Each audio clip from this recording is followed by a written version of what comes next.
Alors, un mot sur justement ce lien personnel que j'ai avec le monde vétérinaire.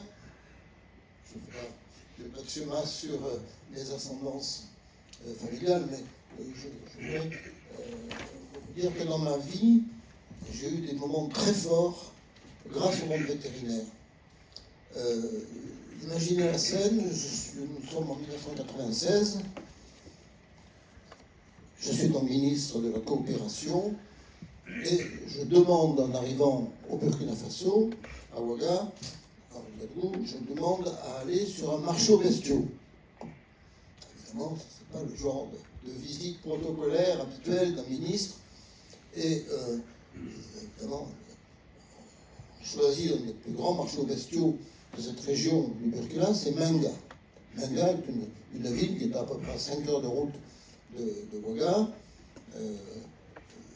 J'arrive sur ce marché aux bestiaux extraordinaire. Il y a de tout. Des chameaux, des ânes, évidemment, des ovins, des bovins, de tout. Et au milieu de tous ces bestiaux, avec les éleveurs qui sont là,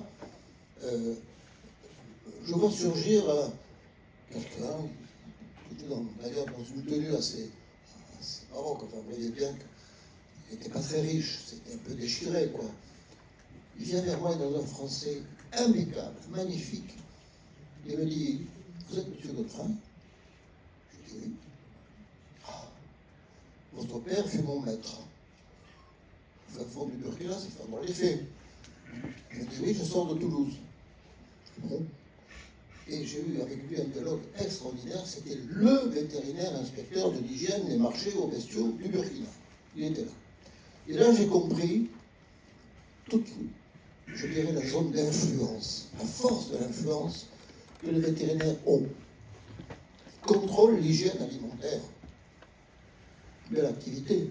Et même dans ce pays, qui pourtant n'est pas très riche, il y avait donc quelqu'un, un fonctionnaire d'État, mais qui était chargé de l'hygiène alimentaire sur l'alimentation, grâce à l'alimentation animale.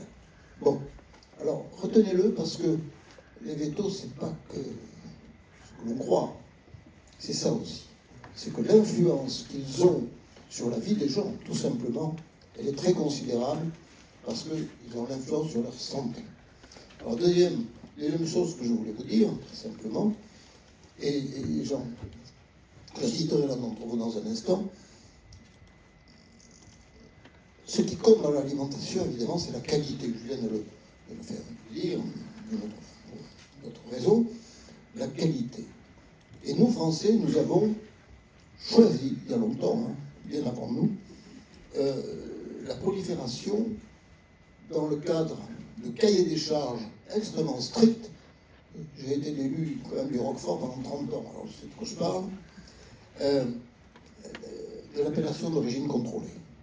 Et ça, l'AOC, c'est vraiment une caractéristique de l'alimentation française. L'AOC. Or, les AOC, pour beaucoup, sont d'origine animale. Et où sont-elles? 80% des AOC sont en zone de montagne. C'est pas Michel Didier qui va me démentir, puisqu'il est un peu de la montagne quand même. 80%. Alors évidemment, il y a les fromages, il n'y a pas que les fromages.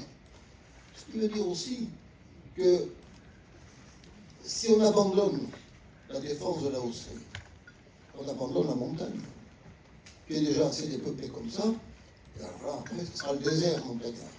Et on n'a pas le droit. C'est ce qui me fait dire que l'animal soutient la présence humaine. J'inverse la donne. C'est l'animal qui soutient la présence humaine. Et à partir de là, nous faisons de l'aménagement du territoire.